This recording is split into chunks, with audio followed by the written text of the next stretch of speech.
My name is Camille. I'm 30 years old. And for nearly 3 decades, I believed my family loved me. It was a Tuesday morning in a sterile oncologist's office when everything shattered. One phone call. One diagnosis.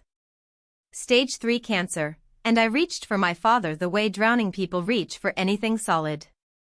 What did I find instead? A voicemail full of silence. A text about wedding centerpieces.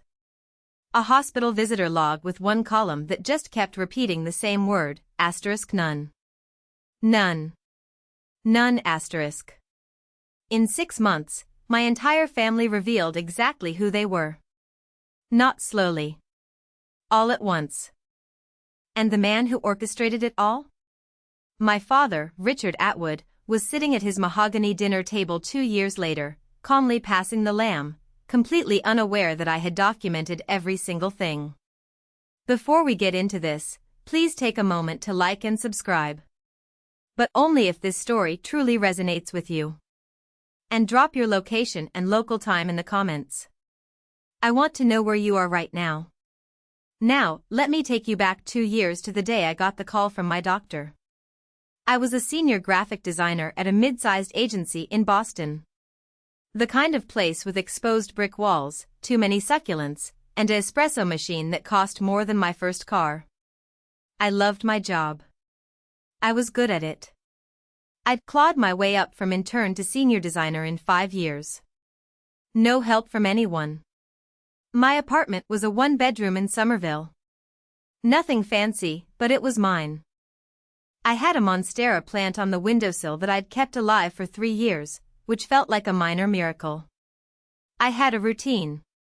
Coffee at 6:30, gym 3 times a week, dinner with my friend Harper on Thursdays. That Wednesday started like any other. I was in the middle of a campaign for a big client, some fintech startup with a deadline that made my eye twitch. My laptop was open, Slack notifications pinging every 30 seconds when my phone buzzed with a number I didn't recognize. I almost didn't answer. I was in the zone, the creative flow. But something made me pick up. "Miss Atwood, this is Dr. Patterson's office. We have your biopsy results." I remember the exact temperature of my coffee, lukewarm, because I'd forgotten about it for an hour. I remember the way the afternoon light hit the glass partition of the conference room. I remember thinking, biopsy results shouldn't come with this tone of voice.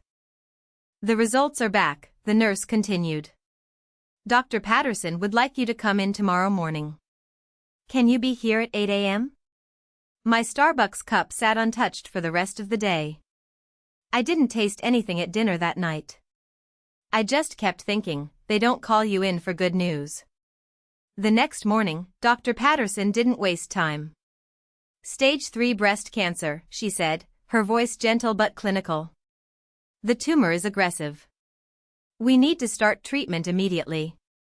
I sat in that sterile office with its framed diplomas and artificial peace lily, and I felt my body leave the chair like I was watching myself from somewhere near the ceiling. A woman in her 20s still wearing the blazer she'd put on for work, hearing words that belonged in someone else's life. "Ms. Atwood, Camille." I blinked. "Sorry, I'm here. Do you have someone who can drive you home?" I thought about calling Harper, but it was barely 9 a.m. and she had a shift at the hospital. My coworkers were acquaintances, not friends. And then, without thinking, I said, "I'll call my dad." Here's what you need to understand about my family. My father, Richard Atwood, was the kind of man who believed his word was law. Not in a cartoon villain way, in that quiet, immovable way that makes everyone around him adjust their lives to accommodate his opinions. When I was growing up, we didn't argue with Dad. We didn't question Dad. We just did what Dad said. And despite everything, despite the years of feeling second best, I still reached for him in that moment. Because that's what daughters do, isn't it? When the world falls apart, you call your father. I walked out of the oncologist's office, found a bench in the hallway, and pulled out my phone. My hands were shaking so badly it took 3 tries to tap his contact. The phone rang twice before he picked up. Camille, what is it? I'm in the middle of something. I should back up. Let me explain the Atwood family hierarchy. My brother Derek is 2 years younger than me, but you'd never know it by the way our parents treated us. Derek was the son. I was background radiation. Derek got a full ride to Boston College, not because he earned a scholarship, but because Dad wrote the check without blinking. I got told that girls don't need expensive degrees and took out $87,000 in student loans for a state school. When Derek got his first job, Dad threw a party. When I got promoted to senior designer, Mom texted me a thumbs-up emoji. Derek had just gotten engaged to Megan, a perfectly pleasant woman with perfectly highlighted hair and a perfectly boring job in HR. The wedding was set for October, 4 months away, and it had consumed my family like a black hole consuming light. Every conversation was about the wedding. Every family dinner was wedding planning. My mother had a Pinterest board with 847 pins. Dad, I said into the phone, my voice cracking. I just came from the doctor. I have cancer. Stage 3. Silence. I waited. I could hear him breathing. Somewhere in the background, I heard my mother's voice asking who was calling. Dad, did you hear me? More silence. Then I need to tell you something. He finally said about that doctor's appointment. We're going to need to talk about this later. But he didn't say later. He said something else. Around that time, I started keeping screenshots of our text conversations. I told myself it was just to remember things.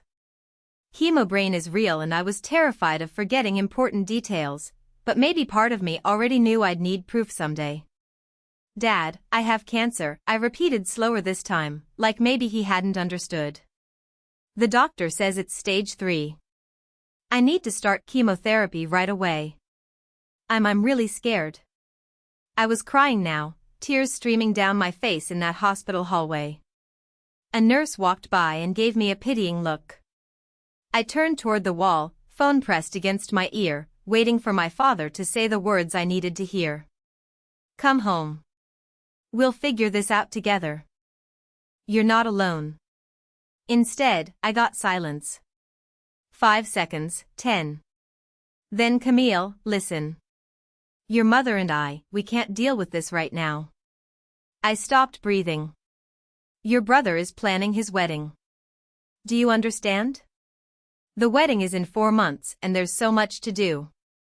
We can't take this on right now. Dad, you're a strong girl. You've always been independent. You'll figure it out. His voice hardened the way it always did when he wanted to end a conversation. I have to go.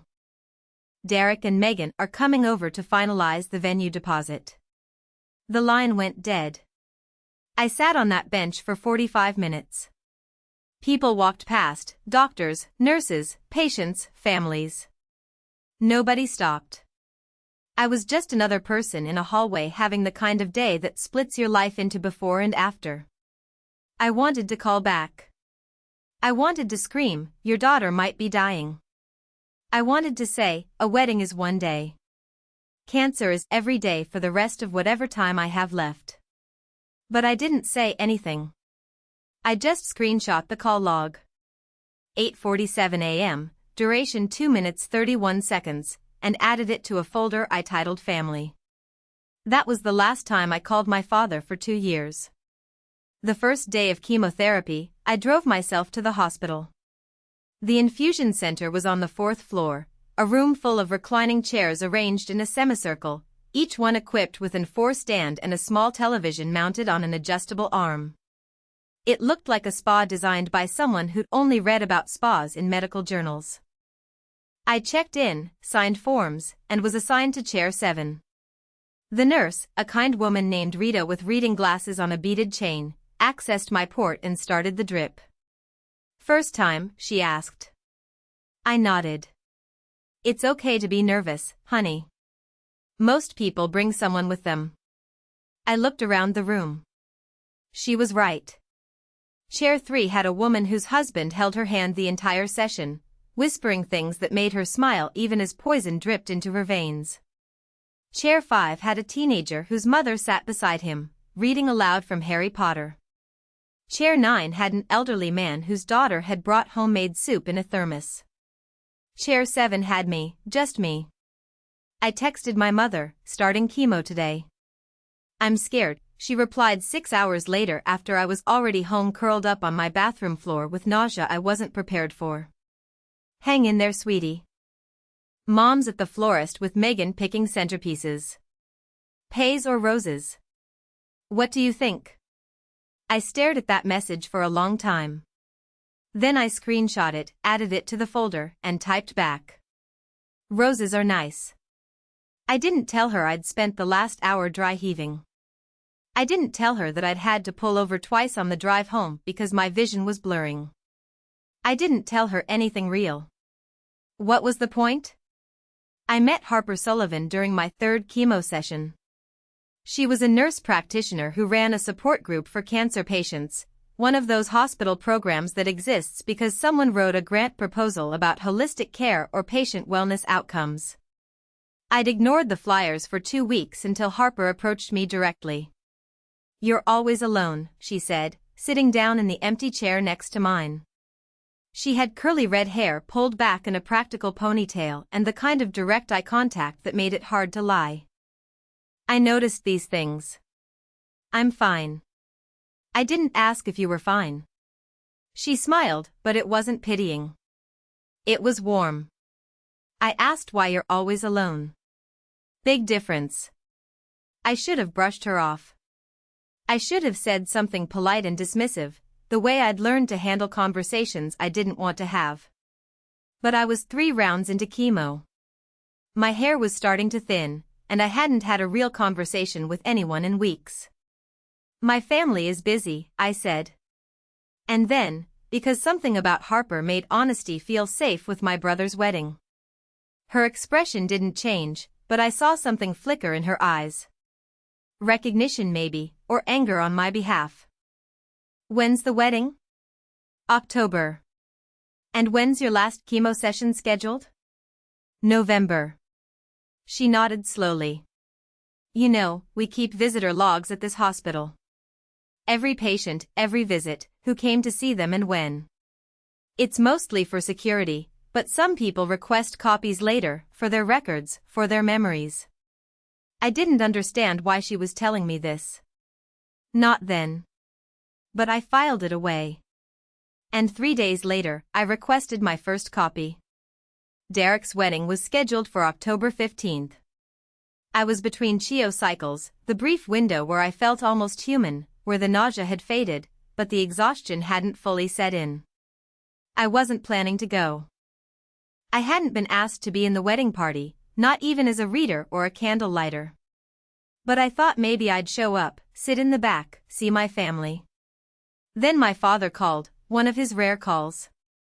Camille, about the wedding, he started. Your mother and I have been talking. Hope flickered in my chest. Stupid, stubborn hope. We think it's best if you don't attend. The hope died. You understand? He continued as if he were explaining something obvious to a child. You look unwell. You've lost weight. Your hair. He cleared his throat. It's Derek's special day. We don't want anything to overshadow it. Anything meaning me. Overshadow meaning remind everyone that his daughter was fighting for her life while they celebrated centerpieces and seating charts. I understand, I said, and I did. I understood exactly what kind of family I had. The wedding happened without me. I saw the photos on Facebook.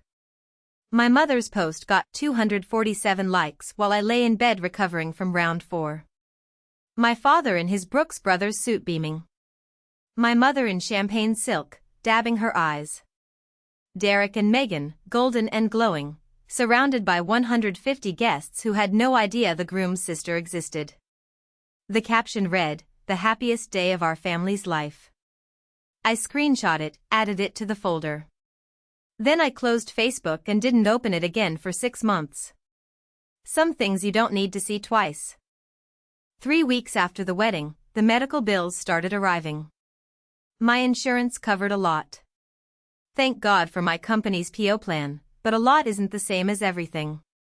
After deductibles, co-pays, and the medications my plan considered non-formary, I was looking at $47,000. $47,000 I didn't have. I sold my car. I canceled every subscription. I stopped buying groceries that weren't on sale.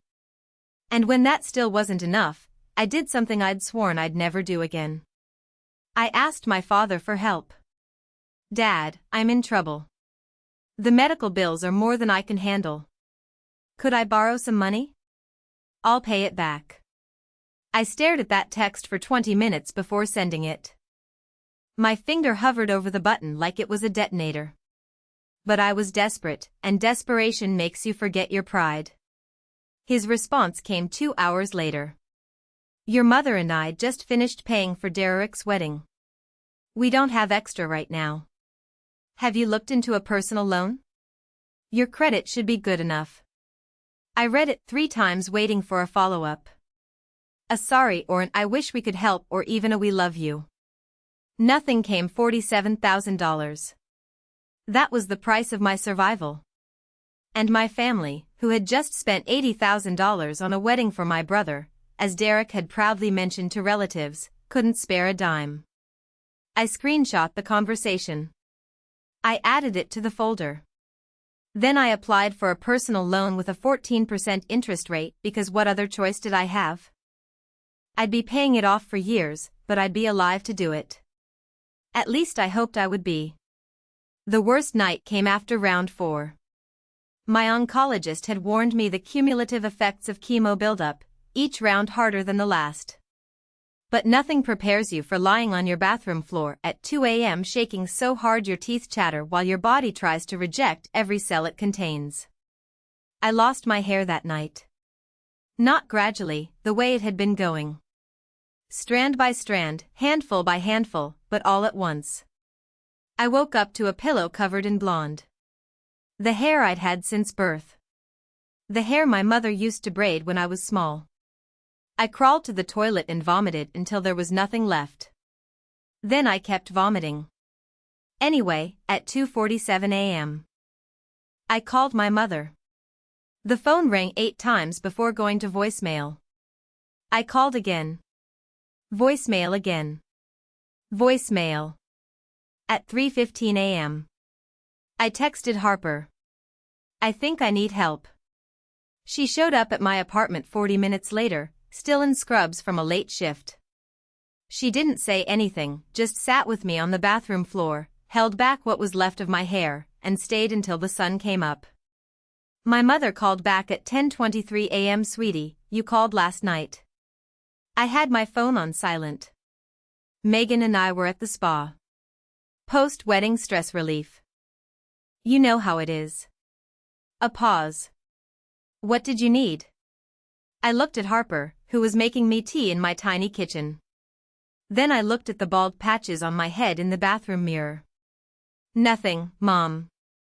It was nothing. Oh, good. Well, call anytime. Love you. She hung up before I could respond. I screenshot the call log. And I understood finally what family meant. I know a lot of you watching might have been through something similar, abandoned by the people who were supposed to love you when you needed them most. If you're nodding right now, drop a me too in the comments. You're not alone. And if you're wondering what happened when my father finally needed me, keep watching because what comes next, I promise you won't see coming. But first, let me tell you how I survived. 2 years later, I was cancer-free. The day Dr. Patterson told me, no evidence of disease. Camille, you did it. I walked out of her office and cried in the parking garage for an hour.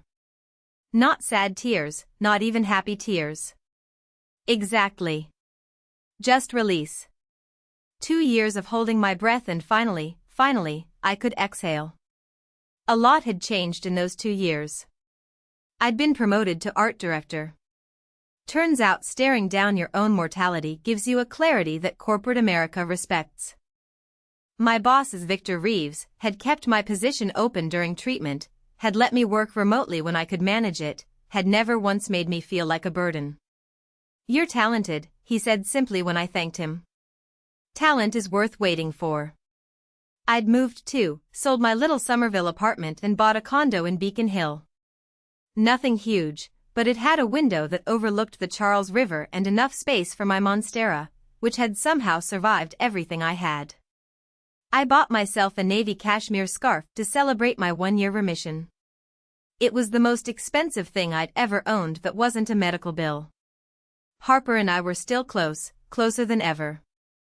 We had dinner every Thursday just like before, but now she felt less like a friend and more like a sister. The sister I'd always wanted. My family, I hadn't seen them in 2 years. We exchanged the bare minimum. A Happy New Year text, a birthday emoji. Nothing real. Nothing that mattered. I'd made peace with it. Or at least I'd made a fragile truce. I had a life now, a good life, a life I'd built myself from the ground up. And then my father called. It was a Thursday evening. I was making dinner. Salmon with roasted vegetables because I'd learned to actually cook during chemo when I needed to control exactly what I ate when my phone lit up with a name I hadn't seen in years. Dad. I stared at it. The salmon sizzled in the pan. The phone kept buzzing. My first instinct was to let it go to voicemail, the way I'd learned to let a lot of things go. But something, curiosity maybe, or the masochistic part of me that still wanted to believe, made me answer. "Hello, Camille." His voice was different, thin, uncertain. My father had never sounded uncertain in his life. "I need to see you." Not "how are you?" Not "it's been too long." Not "I'm sorry I abandoned you when you had cancer." Just "I need what's going on, Dad." A long pause. In the background, I heard my mother's voice muffled, asking something I couldn't make out. "I've been diagnosed with something." Another pause. "Parkinson's disease." "Early stage, they say," but he trailed off. I stood in my kitchen, phone pressed to my ear, waiting for him to continue. The salmon was starting to burn. I didn't move. "I need my family around me right now." He finally said, "There's a dinner Sunday at the house. Your mother, Derek, and Megan.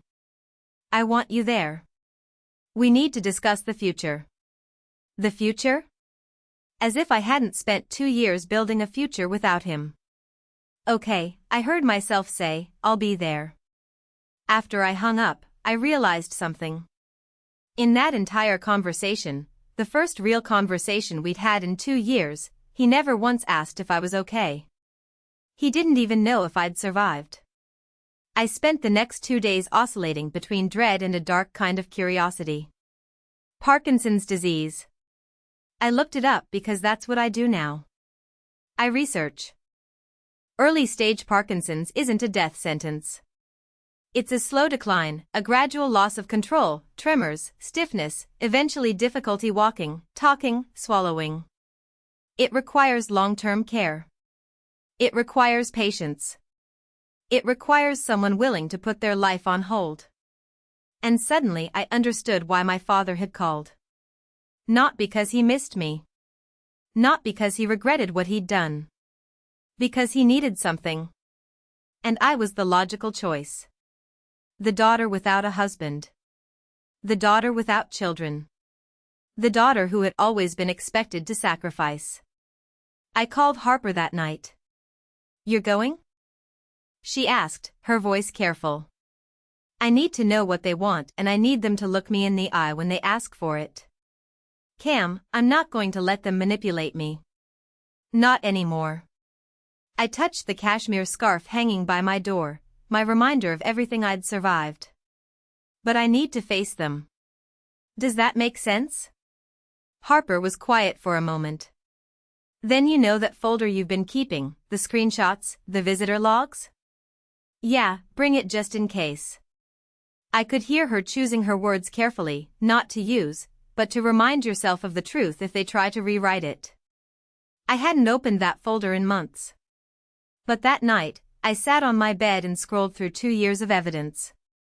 The texts, the call logs, the hospital visitor records with my name at the top and an empty column where visitors should have been.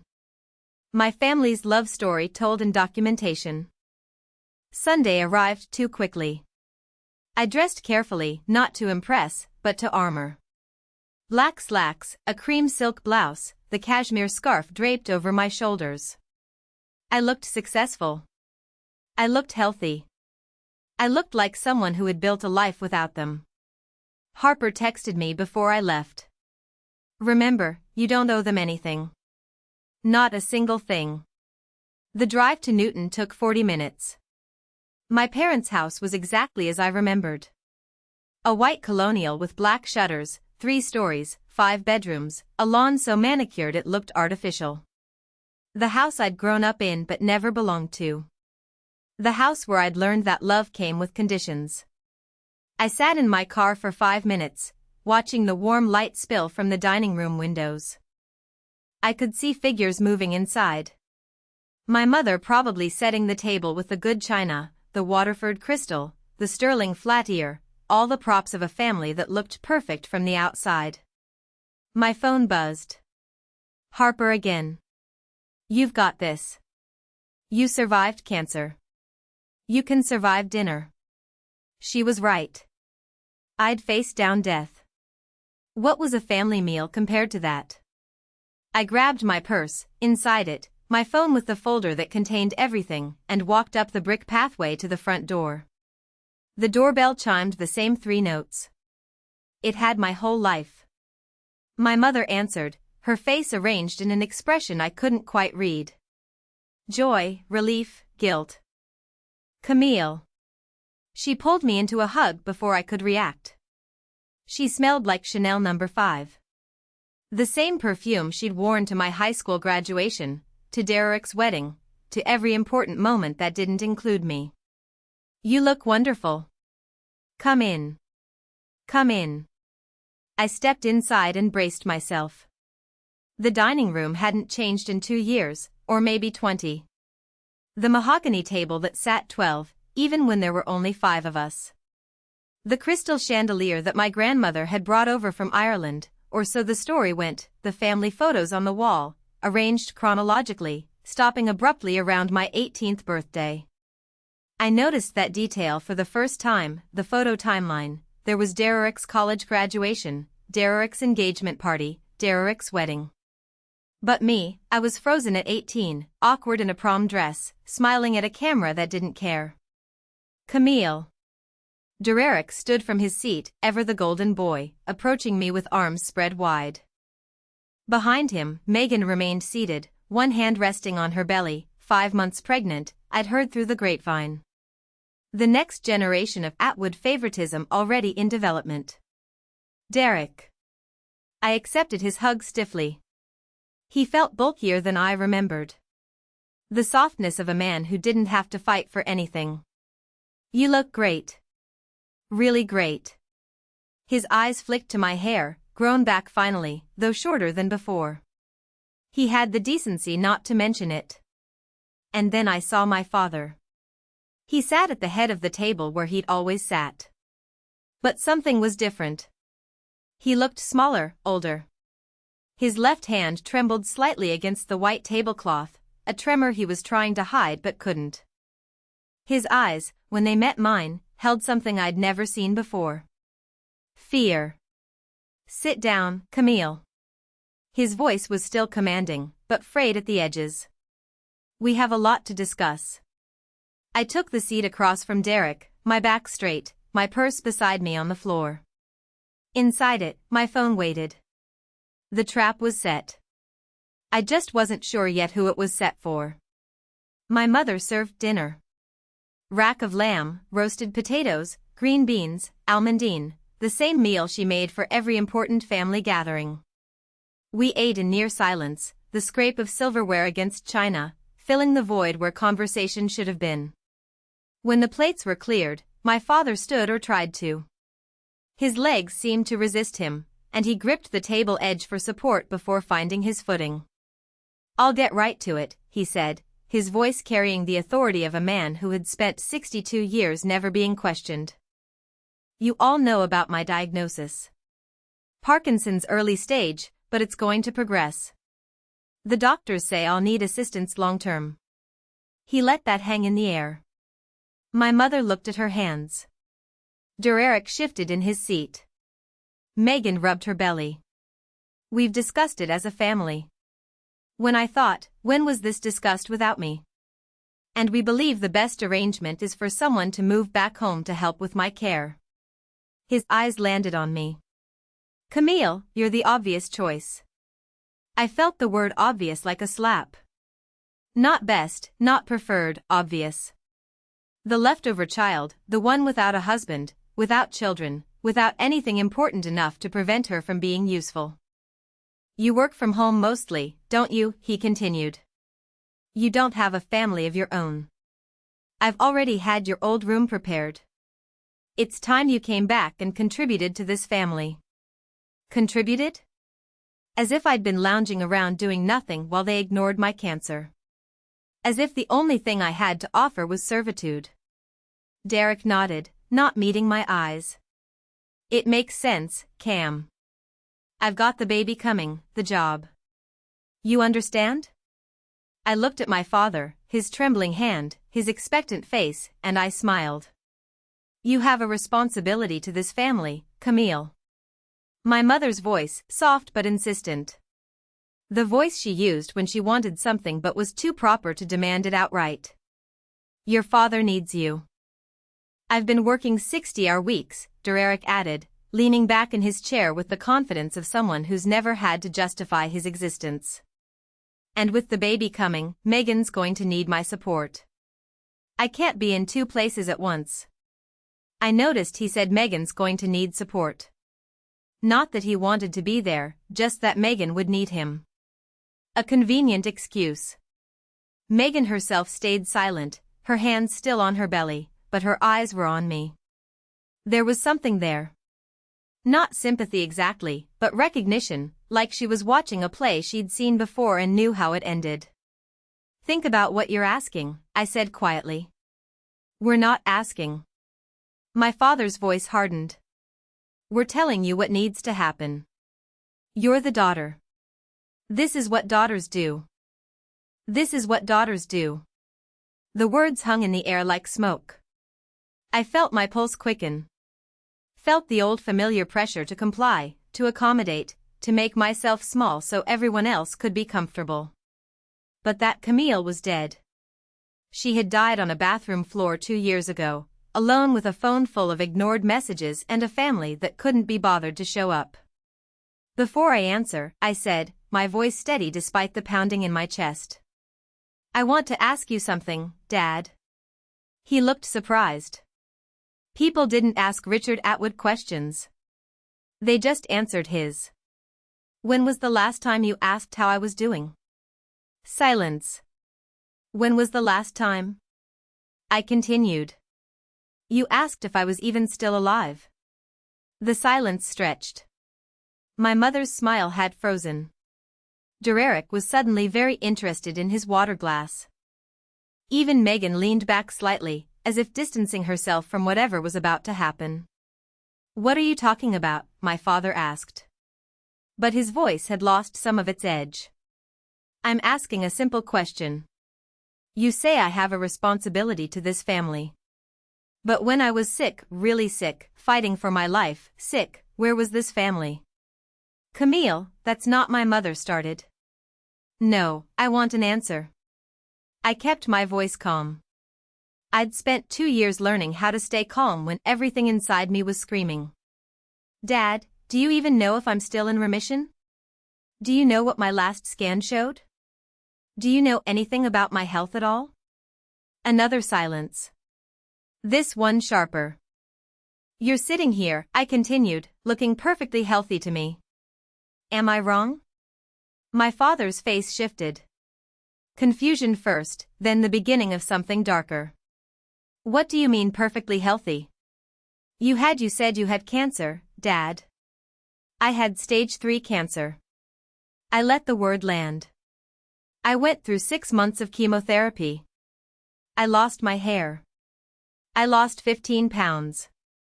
I spent $47,000 out of pocket because you told me you couldn't help. And my father's mouth opened and closed.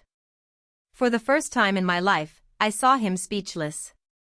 And here's the part one need you to understand. I reached for my purse slowly, deliberately. My hands weren't shaking anymore. I'm cancer-free now. 2 years in remission. But you didn't know that, did you? You never asked. I pulled out my phone. You never asked because you didn't care. My father's face had gone pale. My mother was crying now. Silent tears, the kind she always cried when she wanted to look fragile without making a scene. That's not fair, she whispered. We were dealing with the wedding. And the wedding? I nodded slowly. Derek's wedding, which was important enough to plan, important enough to pay $80,000 for.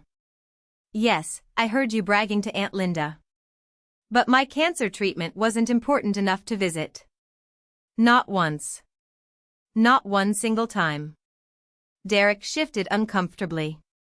Cam, we didn't know it was that serious. I called Dad the day I got my diagnosis. I was crying. I told him I had stage 3 cancer. I looked directly at my father. And you said, and I quote, "We can't deal with this right now. Your brother is planning his wedding." I didn't. My father started.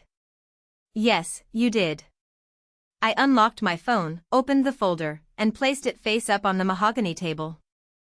Would you like to see the text messages where you told me you couldn't loan me money for treatment because you just paid for the wedding? Or the call log showing Mom didn't answer when I called her at 2 a.m. because I was too sick to stand? Or maybe you'd like to see my hospital visitor records? I scrolled to the document. Lines and lines of dates, times, and one column that repeated the same word over and over. None. None. None. 36 hospital visits. I said. 36 chemotherapy sessions, 0 visitors. The room was absolutely silent. Megan's hand had dropped from her belly. She was staring at the phone, then at Derek, then at my parents. Something had shifted in her expression. My mother reached for the phone, then drew her hand back. I didn't, she started, but there was nothing left to say. I slid the phone toward the center of the table. The screen glowed in the soft chandelier light, displaying my hospital visitor log, a document I'd requested 3 times over 2 years. Each time hoping the next page would show a familiar name, and each time being met with emptiness. You can look, I said, all of you. I'm not hiding anything. My mother was the first to reach for it. Her hands trembled as she scrolled through. Months of entries, dates stamped in institutional font, my name at the top like a patient ID number, and that devastating column, visitors. None. None. None. I don't understand, she whispered. Why didn't you tell us how serious? I did tell you. I pulled up the screenshots. Here's where I texted you my chemo schedule, and here's where you replied asking about roses versus pays. Here's where I asked Dad for money and he told me to get a loan. Here's where I called you 23 times over 6 months and you answered twice. Derek grabbed the phone from my mother, scrolling through the evidence. His face had gone a grayish color I'd never seen before. Megan leaned over his shoulder, reading her jaw tight. This is Derek shook his head. This can't be right. It's right. I took a breath. Every screenshot is time-stamped. Every visitor log is official hospital documentation. This isn't my opinion, Derek. This is what happened. This is what all of you did. I looked at my father. He hadn't moved. His trembling hand was pressed flat against the table as if he were trying to steady himself against something more than Parkinson's. I don't need anyone to apologize, I said quietly. I just need you to remember this.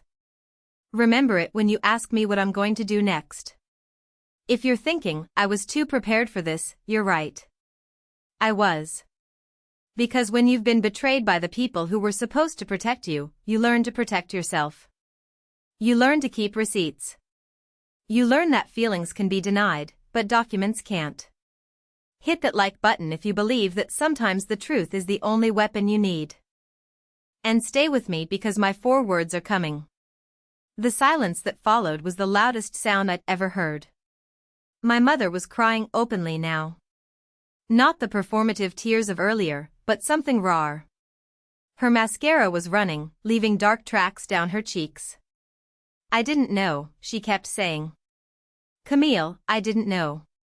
You knew, Mom. You just chose not to see. Derek was still holding my phone, scrolling back through the screenshots like he was looking for something that would prove them all innocent. He wouldn't find it. My father finally spoke. This is the past. His voice was rough. The authority cracked. What's done is done. What matters now is the present. I'm sick, Camille. I need help. We need to move forward. I almost laughed. Almost. Forward. I repeated. You want to move forward? Yes. Whatever happened then? He waved his trembling hand dismissively as if my cancer were a minor scheduling conflict. We need to focus on what's happening now. I need a caregiver. You're my daughter. Megan cleared her throat. It was the first sound she'd made in 20 minutes. Richard, she said, her voice carefully neutral. Did you know about any of this? The hospital visits? The money she asked for? My father didn't answer. He knew. The words came from Derek, quiet and horrified. He was looking at a screenshot, the one where my father had told me to get a loan. Dad, you knew it was complicated. My father's composure finally broke. The wedding, the timing. There were considerations. Considerations. I stood up slowly, smoothing down my blouse. There were considerations. I picked up my phone and slipped it back into my purse. My mother reached for my hand. Please, Camille, don't do this. We're family. And there it was, the magic word, family. Family, I said, letting the word hang between us. Let me tell you what family means, Mom. I didn't raise my voice. I didn't need to. Family means showing up. Family means answering the phone at 2 a.m. when someone you love is sick and scared. Family means offering to help with medical bills instead of throwing $80,000 at a party. Family means at minimum visiting your daughter in the hospital. Once, just once. My mother's face crumpled. Derek had the decency to look at the floor. I spent 6 months fighting for my life, I continued. 6 months of poison dripping into my veins. 6 months of vomiting and hair loss and terror. And where was my family? I looked at each of them in turn. Planning seating charts, tasting wedding cakes, picking out flowers. Camille, my father tried. No. The word came out sharp enough to cut. You don't get to Camille me anymore. I am not your backup plan. I am not the consolation prize. I am not the daughter you call when you need something and ignore when you don't. I grabbed my purse, my scarf, my dignity. You have a son, I said to my father. A son you paid $80,000 for his wedding. A son you've never asked to sacrifice anything. Why don't you ask him to be your caregiver? Derek's head snapped up. I can't. I have responsibilities. So did I. I met his eyes. I had a job. I had a life. I had cancer. And I handled all of it alone because you were all too busy. I started toward the door, my heels clicking against the hardwood floors. Behind me, I heard my father's voice broken in a way I'd never heard it before. Camille, please. I'm begging you. I stopped, turned. My father was crying. I'd never seen him cry before. Not when his mother died. Not when Derek broke his collarbone falling off a bike. Not once in 30 years. But now, tears were streaming down his face, his trembling hand wiping at them ineffectually. I'm sorry, he choked out. I know I handled it wrong, but I'm scared, Camille. I'm scared of what's coming. I need you. Please. You're my daughter. For a moment, one brief, treacherous moment, I felt the old pull, the desperate need to be loved, to be wanted, to be enough. The little girl inside me who had spent her whole life trying to earn her father's approval. But that little girl had grown up. She had survived cancer alone. She had rebuilt her life from nothing. She didn't need Richard Atwood's approval anymore. Dad, I said, my voice steady and clear. I hear you, and I understand that you're scared, but there's something I need you to hear. I took one step closer, close enough that he could see my face clearly. Close enough that there would be no misunderstanding. 2 years ago, I called you crying. I told you I had cancer. I told you I was terrified. And you know what you said to me? He didn't answer. He didn't need to. You said, we can't deal with this right now. I let the words settle over the room like snow. So, here's my answer, Dad. I smiled.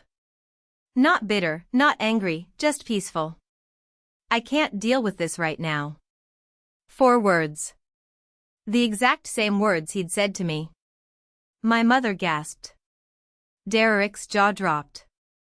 My father stared at me, tears still falling as the full weight of what I'd said hit him. I turned and walked out the door. I didn't run. I walked past the family photos that didn't include me.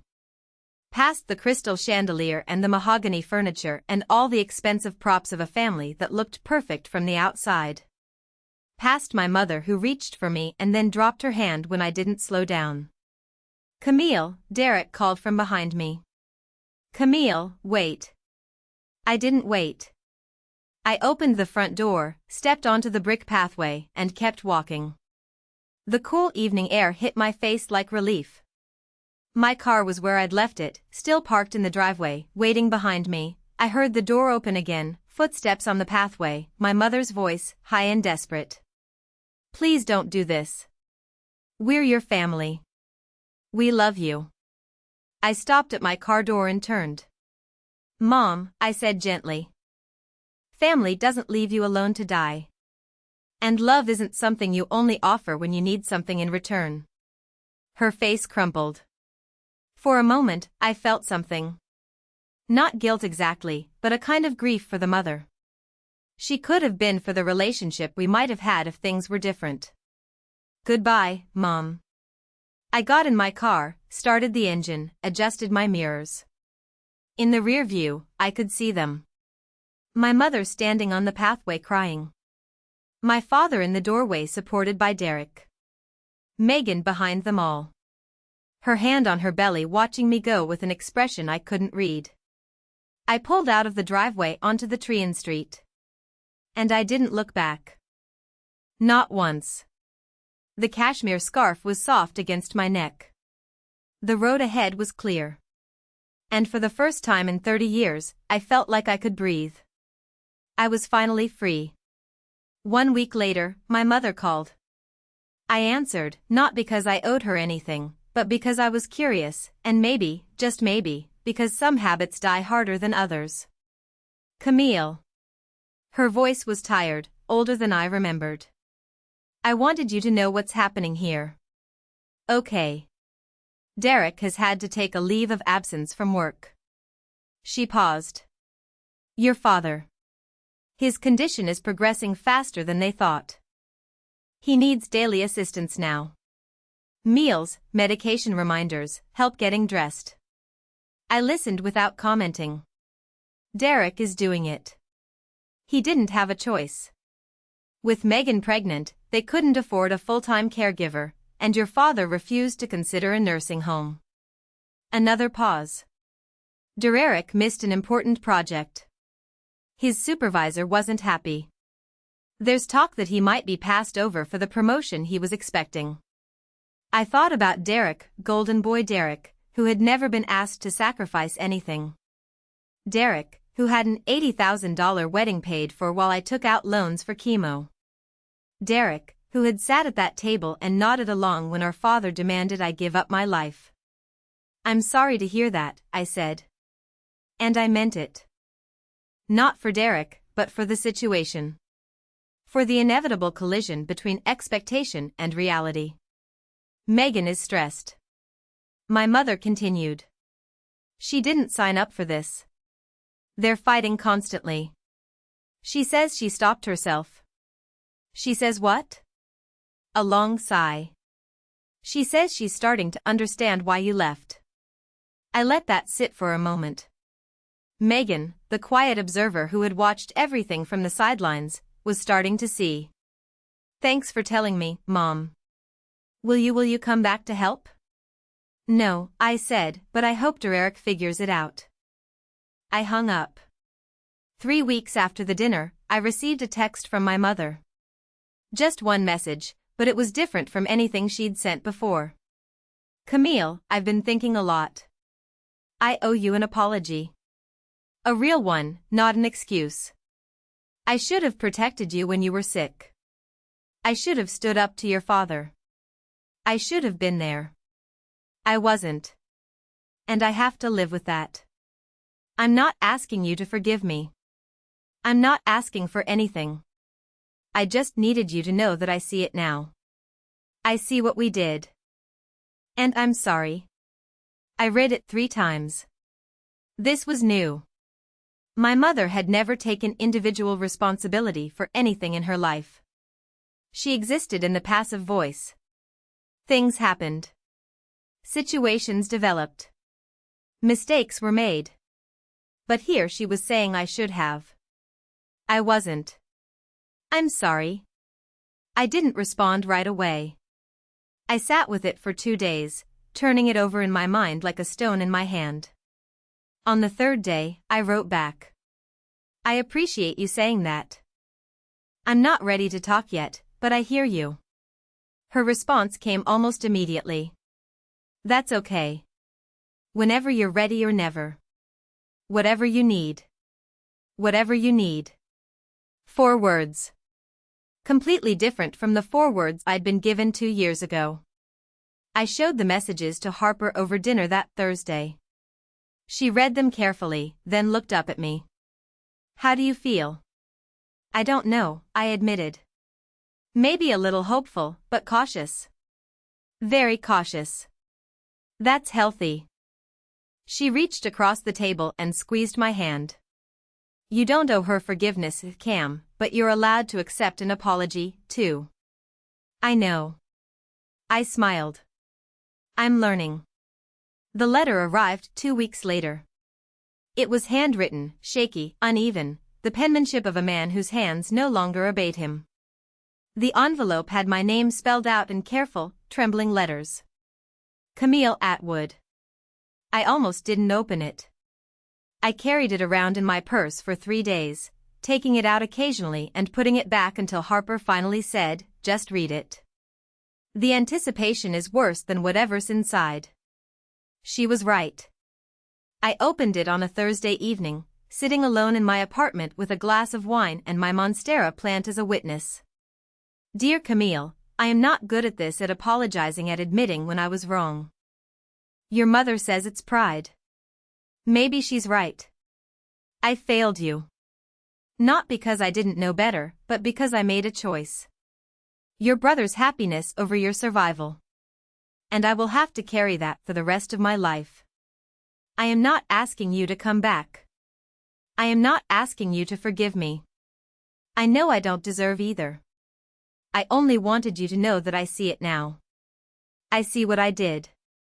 I see the daughter I pushed away, and I see the woman she became without me. You are stronger than I ever was. I lost you not because of Parkinson's, but because I wasn't the father you needed. I'm sorry. Those words are not enough. But they are all I have. Your father, if you still allow me that title, Richard. The handwriting wobbled across the page, each letter a small battle against the tremors that would eventually take everything from him. I folded the letter carefully and placed it in my drawer. I didn't write back, but I didn't throw it away either. Harper came over the next day. I showed her the letter, the first person I'd shown it to, the first person I trusted enough to see me process something this complicated. She read it slowly, her expression thoughtful. When she finished, she set it down on the coffee table between us. How do you feel? I don't know. I curled my feet underneath me on the couch, sad, I think, for him, for what he's losing. For what we could have had, but not guilty. I thought about it. Really thought about it. No, not guilty. I picked up my wine glass, turned it in my hands. I used to feel guilty for everything. For not being good enough, for not trying hard enough, for not being the daughter he wanted. But I've learned something in the last 2 years. What's that? That some people will never love you the way you need no matter what you do. And that's not your failure. It's theirs. You can't pour yourself empty trying to fill a cup with a hole in the bottom. Harper smiled, her eyes bright. That's pretty wise.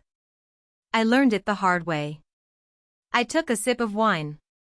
I'm not going to rush forgiveness. Maybe I'll get there someday. Maybe I won't. But I'm not going to force it just because he's sick or because it would make things easier for everyone else. And if he gets worse, if she didn't finish the sentence. Then I'll deal with it when it happens. But I won't set myself on fire to keep someone else warm. Not anymore. I looked at the letter still sitting on the table. That's my boundary, and I'm allowed to have it. Yes, Harper agreed. You absolutely are. 6 months later, I was still cancer-free. Dr. Patterson had used the word thriving at my last checkup, which seemed too optimistic for someone like me, someone who had learned to brace for impact.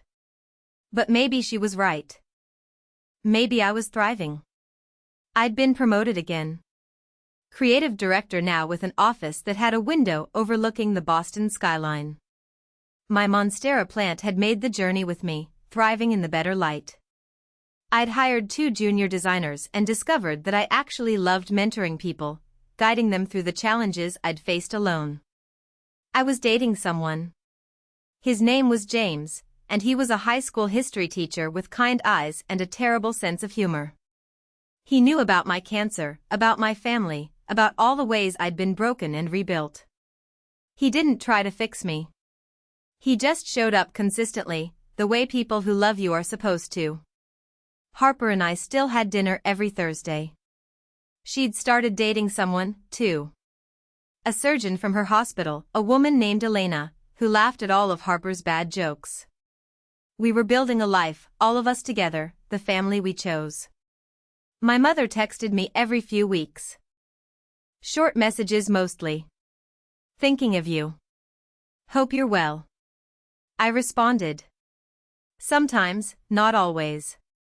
We weren't close, and maybe we never would be, but we were something, a work in progress. My father's Parkinson's had progressed. He'd finally agreed to a part-time caregiver, paid for out of the retirement fund he'd been hoarding. Derek visited twice a week now, duty, I assumed, not love. But maybe that's all some families have. I hadn't seen them since that dinner. I wasn't sure I ever would again, and I was okay with that. If you're watching this, if you've made it this far, I want to talk to you directly. Maybe you're in the position I was 2 years ago. Maybe you're lying in a hospital bed or sitting in a waiting room or crying in a stairwell because the people who were supposed to love you have made it very clear that you're not their priority. Maybe you're wondering if it's your fault. If you were different, better, easier, less needy, they would show up for you. I spent 28 years believing that. And then I got cancer and I learned the truth. Some people will not show up no matter what you do. You could be dying, literally dying, and they would still find something more important. That's not a reflection of your worth. That's a reflection of theirs. Here's what I want you to know. You are allowed to set boundaries. You are allowed to protect yourself. You are allowed to say no to people who only reach out when they need something. You are allowed to build a family out of the people who actually love you, even if they don't share your blood. Forgiveness is a process, not a performance. You don't have to forgive on anyone's timeline but your own. And if you never forgive, that's your right, too. Nobody gets to tell you how to heal. Those 4 words I said to my father, "I can't deal with this right now." They weren't revenge. They were a mirror. I held up his own words and let him see what they felt like. Sometimes that's the most powerful thing you can do. Tell the truth. And sometimes the truth sets you free. I'm sitting in a coffee shop as I finish this story. My favorite spot, the one with the good lattes and the big windows overlooking the street. It's a Thursday afternoon. Harper will be here in an hour for our weekly dinner. My phone is in my pocket. Inside it, there's still a folder called Family. All those screenshots and visitor logs and evidence of the worst time in my life. I don't look at it much anymore, but I keep it just in case. Outside, the city is moving. People walking, cars honking, life happening. I'm part of it now. Not watching from a hospital bed or hiding in a bathroom, but really living. 4 words changed everything. Not because they were clever or cruel or even satisfying, but because they were true. I'm Camille, 30 years old, cancer survivor, and I've learned something that took me way too long to understand. Family isn't blood. Family is who shows up when you need them most. And sometimes the most loving thing you can do for yourself is walk away from people who never loved you back.